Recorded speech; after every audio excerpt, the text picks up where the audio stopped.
안녕하세요. 안녕하세요. 반갑습니다. 네. 네, 저는 성형외과 전문의 김형진 원장입니다. 네, 만나서 반갑습니다. 네, 제가 그 신부볼에 대해서 찾아보다 보니까 볼페인이 계속 따라다니던데 그게 뭔지도 좀 궁금하거든요. 제가 우선 볼페임에 대해서 말씀을 드리면요. 실제로 볼페임을 얼마나 많은 분들이 경험을 해보셨는지는 잘 모르겠어요. 제가 인터넷에서 내용들을 이렇게 보는 볼페임이 있다? 근데 실제로 사진이 없는 거예요. 아니, 볼페임을 경험하셨으면 사진이라도 어디 좀 올려주시거나 그래야 될 거 아니에요. 그리고 저희 병원에도 볼페임을 호소하시는 분들도 있기는 해요. 근데 결국 전후 사진을 비교해보면은 원래 어떤 음영에서 그 부분이 들어가 있던 부분이 맞았거든요. 근데 수술 후에 어떻게 보면 발견을 하신 거예요. 그것 때문에 수술 후에 혹시 볼페임이 생긴 거는 아닌가 이렇게 걱정하시는 분들이 굉장히 의외로 많더라고요. 근데 제가 볼페임은 제가 최종적으로 어떤 건지 한번 다시 말씀드릴게요. 만약에 지금 얼굴에서 수술을 받게 된다면은 거울 한번 들고 보실게요. 수술을 아까 이제 해보실게요. 그러면 지금 여기에 이제 심부볼이라고 제가 말씀을 드렸죠. 그러면은 요게 힘 빼보실게요. 그럼 요 부분이 이제 정면에서 보시면 요 부분이 이제 이렇게 들어가는 거겠죠. 그럼 제가 이렇게 거울을 잡고 어떻게 얼굴이 예측되냐면 요 부분이 이렇게 살짝 들어가는 거예요. 그러니까 느낌 아시겠죠? 이렇게 손으로 살짝 네. 잡아드린 그런 느낌이 되거든요. 근데 지금 같은 얼굴에서요, 어떤 특정 음영을 이렇게 본다든지 빛의 각도라든지 이런 걸 보게 되면은 사람의 얼굴, 지금 인디안 주름도 여기 이렇게 보이죠.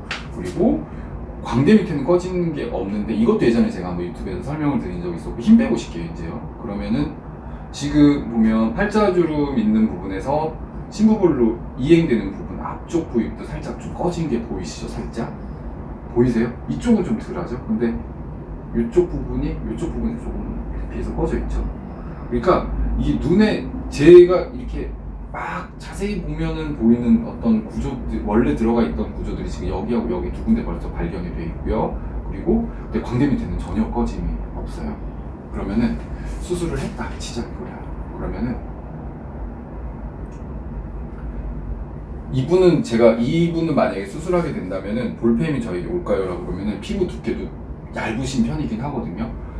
생각보다 너무 얄쌍해질 수는 있어도 볼페임은 안 올 것 같아요 라고 말씀드릴 수 있는 거예요. 그리고 제가 미리 인지를 시켜드리잖아요. 여기는 심부볼하고 관련 없는 부분이고, 지금 팔자주름 바로 옆쪽에 살짝 들어가 보이는 부분, 이 부분도 심부볼하고 관련이 없는 부분이다 라고 말씀을 드렸죠. 근데 제일 관련성 있는 거는 광대 밑에 이렇게 꺼지는 분들이 있어요. 이 정도면. 근데 이거를 원래 갖고 계셨는데 볼페임이라고 말씀하시는 경우가 있거든요. 이런 경우는요, 환자분한테 인지를 시켜드려야 돼요. 지금 여기가 이미 들어가 있습니다. 심부볼에 위치는 제가 수술할 부분에 위치는 여기입니다.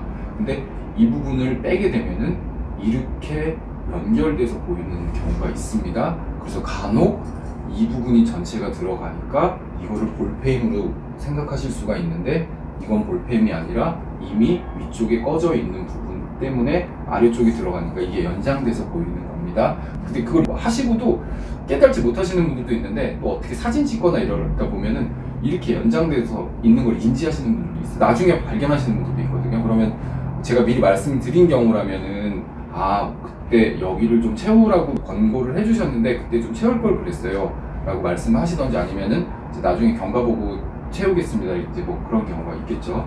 근데 일반적으로요, 제가 경험해본 볼페임은요 어떻게 나타나냐면은 과교정인데, 실제로 볼페임이 어떻게 나타나냐, 이 볼이 이렇게 되는 게 아니에요.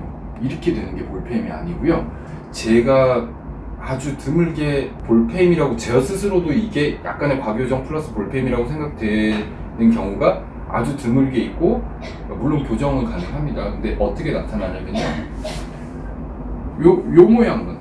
우리 요거 뭐죠 요즘? 요거? 예? 요거 뭐지? 하트지. 수술하면요, 심부볼 뺀 위치 있죠. 요 위치, 빠진 위치에 요렇게 요 모양으로 지금 요 그림 있죠. 요 모양으로 폭 패이는 게 아니라 요렇게 어떤 음영에서 보이는 경우가 있어요. 그리고 양쪽 다 나타나지도 않아요. 보통 한쪽에서 약간 나타나거든요. 이런 현상이 이제, 이게 저는 이제 볼페임이라고 생각을 하거든요. 근데 요게 나타나면은 바로 교정을 하느냐? 아니요, 안 그래요. 한 두어 달 기다려 보거든요. 그러면은 좋아지는 경우가 있어요. 그래도 두어 달 지났는데도 안 좋아진다.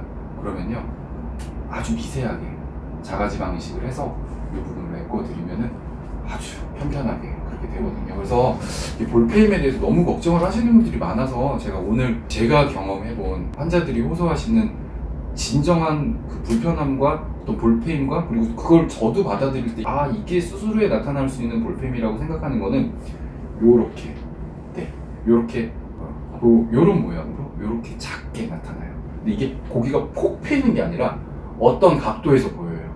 이렇게 어떤 각도에서. 그래서 환자분들이 이렇게 오시면은 한번 그려보세요 라고 말하면은 저처럼 이렇게 하트 모양으로는 안 그리시고요. 보통 여기 부분이 좀 많이 들어간 것 같아요 원장님 이러면서 요렇게 그려주시거든요. 삼각형 모양이고요. 네. 그래서 요 부분만 조금 들어가는 거. 그게 제가 생각할 때는 제가 경험했던 가장 심한 볼페임이었던 것 같아요. 근데 이거는 저도 예측을 할 수가 없어요. 대신에 우리 항상 그렇잖아요. 모든 수술은요, 교정이 가능하지 않다면은 좋은 수술은 아니라고 생각을 해요. 그러니까 우리가 뭐 쌍꺼풀 수술을 하건, 뭐 코 수술을 하건, 특히 쌍꺼풀 수술을 하게 되면은 아무리 뭐 경험이 많으시고 훌륭하게 수술을 하시는 원장님이라 하더라도요, 쌍꺼풀 높이가 안 맞는 경우도 있고, 한쪽 쌍꺼풀이 풀리는 경우도 있고, 또 양쪽 눈이 좀 다르기 때문에 그런 것처럼요, 볼도 양쪽이 다 같을 수가 없고, 그래서 이 볼페임이라고 나타나는 증상도요, 보통 한쪽 볼에서만 나타나지 양쪽에서 다 나타나지는 않아요. 그래서 보통 환자분들이 이렇게 그려주시거든요. 그러면 아까 제가 말씀드렸듯이 쌍꺼풀 수술도 교정이 가능하고 이러니까 좋은 수술이죠. 근데 신부볼도요, 만약에 그런 교정이 가능하지 않다면은 결코 좋은 수술이라고 저도 생각을 안 하고 아마 안 했을 거예요. 이 수술을 어떻게 다리 뻗고 자요. 근데 이런 현상이 나타나게 되면은 일단 처음 기다리면 좀 좋아진다는 거. 그리고 두 번째는 만약에 시간이 지났는데도 한두 달 정도 봤을 때 익숙해지지 않거나 그게 교정되지 않는다 하면요, 뭐 방법이 있어요.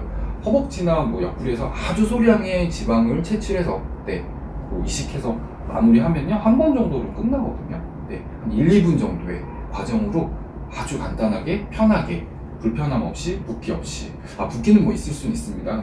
그래도 아주 편안하게 교정 받으실 수 있어요. 무섭지 않게. 그러니까 뭐 저 같은 경우도 이런 케이스의 얼굴에서 볼페임이 안 온다라고 뭐 100% 얘기할 수는 없겠지만 저는 근데 안 올 거 예상은 해요. 안 올 것 같다는 예상을 하는데 피부 두께가 조금 얇아서 그렇지만 광대인대 꺼진 것도 없고 얼굴에 균일함도 뭐 비교적 괜찮고 그리고 이런 경우에 또 많이 제거하면 안 되는 케이스이기 때문에 저는 볼페임에 대해서는 지금 같은 경우에는 걱정은 없다 이렇게 말씀드리고요. 그리고 볼페임보다는 과교정이라는 표현이 조금 더 맞는 표현인 것 같아요. 생각보다 많이 얼굴이 갸름해진 것 같다라고 생각하시는 거. 그런 것도 다 교정이 가능하니까. 교정이 안 되는 수술은 좋은 수술은 아닙니다. 저는 근데 이 신부볼 해보니까 뭐 교정이 안 되거나 큰 문제점을 남기는 수술은 절대 아닌 거라고 생각을 해서 지금까지 꾸준히 해오고 있는 거고, 유구한 역사를 가진 수술이고, 뭐 이 수술을 저만 하는 수술은 아니고 대한민국의 모든 성형외과 의사 선생님이시라면은 아주 편하게 잘 할 수 있는 간단한 수술이라고 저는 생각을 합니다.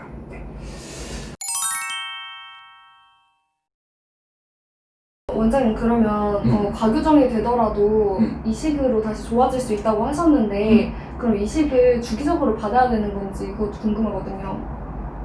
그런 그것 때문에 넣으면은 혹시 지방 흡수되고 또 이렇게 될까 그게 걱정돼서 제가 대한민국에서 가장 잘못 알려져 있는 두 가지 지방 이식에 대한 범국민적 오해를 좀 한 두 가지 풀어드릴게요. 지방 이식은요, 두 가지 오해가 있어요. 첫 번째, 흡수된다. 지방요 흡수 안 돼요. 지방 넣어서 정말 그거 때문에 너무 고생하시는 분들 많거든요. 그게 이제 첫 번째 오해인 것 같고요. 그리고 두 번째 지방에 대한 오해는 이제 지방이 또 무슨 다 석회화되고 뭐 흡수 안 되면은 뭐 이상한 형태로 존재할 줄 아는데 아주 몸에서 빼온 아니면 지방 흐른다가 더 많은 것 같아요. 지방 이렇게 넣으면은 안쪽에서 이렇게 밑으로 흐른다. 이게 아니고요. 지방은 넣는 그 부분에서 흐를 수가 없어요. 만약 지방이 흐른다면은 우리 허벅지 지방, 복부 지방 같은 거 다 거기서 뺀 건데 그게 다 밑으로 내려가겠죠, 그쵸? 뭐 발목 가서 뭐 특히 그 이마 같은 경우에는 아래쪽에 넣지 않는 이상은 흐를 수가 없는 게 골 막 바로 위에다가 넣거든요. 근육층 밑에다 넣기 때문에 거기서 생착되면요, 가시처럼 완전히 거기서 막 이렇게 고정이 딱 돼버려요. 그래서 오히려 저는 지방 이식을 어린 나이 20대 때 아주 그러니까 심플하게 가볍게 하신 분들은 오히려 얼굴에 노화도 덜어오는 것 같고 그렇거든요. 그래서 아무튼 지방 흡수에 대해서 말씀드렸으니까 자, 흡수되느냐? 저는 요거 교정요 물론 1차, 2차 나눠서 하거든요. 근데 왜냐하면은 저는 항상 과한 거보다는 조금 부족한 게 맞다고 생각돼요. 그리고 지방 이식이 정말 생착이 잘 되거든요. 그러니까 여기다가 넣었을 때 그냥 처음에 봤을 때 딱 보기 좋게만 나요. 절대 볼록하게 막 이렇게 돼서 놓게 되면은 이게 나중에 진짜 그렇게 될까봐 예측할 수가 없으니까 약간 겁도 나고 그러거든요. 근데 지방 흡수된다기보다는 지방에 섞여 있는 수분이라든지 그리고 또 마취약 성분도 있고 하니까 그런 것들이 없어지는 거하고 또 지방이 생착되는 과정에서 지방 크기가 예를 들어서 사과알 크기 정도였다면은 생착되는 과정에서는 그 크기가 조금은 줄어들 수는 있어요. 약간 귤 크기라든지 이런 식으로 좀 줄어들 수는 있는 것 같거든요. 환경이 바뀌니까. 그래서 이제 세포의 개체수는 그렇게 많이 변한다고 생각되진 않고 지방이 뭐 괴사되거나 뭐 없어진다고 저는 생각이 되진 않아요. 그래서 이거 같은 경우 만약에 아까 말한 대로 가교정해서 그렇게 하는 경우에는 글쎄 저는 원칙적으로 2번 정도면 끝이 납니다 라고 이렇게 설명을 드리거든요. 그리고 그거 하시고 나서는 그 다음부터는 하실 필요가 없어요. 네. 뭐 한 번 정도면 끝나는 경우가 대다수고요. 네. 그냥 걱정 안 하셔도 됩니다. 평생 안 하셔도 돼요. 네. 네. 그 질문 아주 좋은 질문이셨어요. 그러니까 만약에 이게 조금 가교정이 되거나 볼펜이 주관적으로 객관적으로 느껴져서 다시 교정을 하게 됐을 때 그걸 다시 지방 이식을 한다고 치면은 그 지방 이식이 평생을 해야 되느냐? 정답은 아닙니다. 그냥 한 번 정도면 끝이 나고요. 그거는 평생 가져가실 거예요. 저는 그렇게 답을 드리도록 하겠습니다. 네. 이거는 뭐 제 경험이니까 뭐 남들은 어떻게 생각할지 몰라도 뭐 이거는 제 경험이고 네.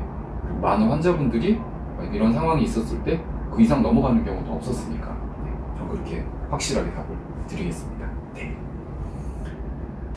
오늘 그러면은 친구분은 여기까지 질문 받을까요? 네. 감사합니다. 감사합니다. 네.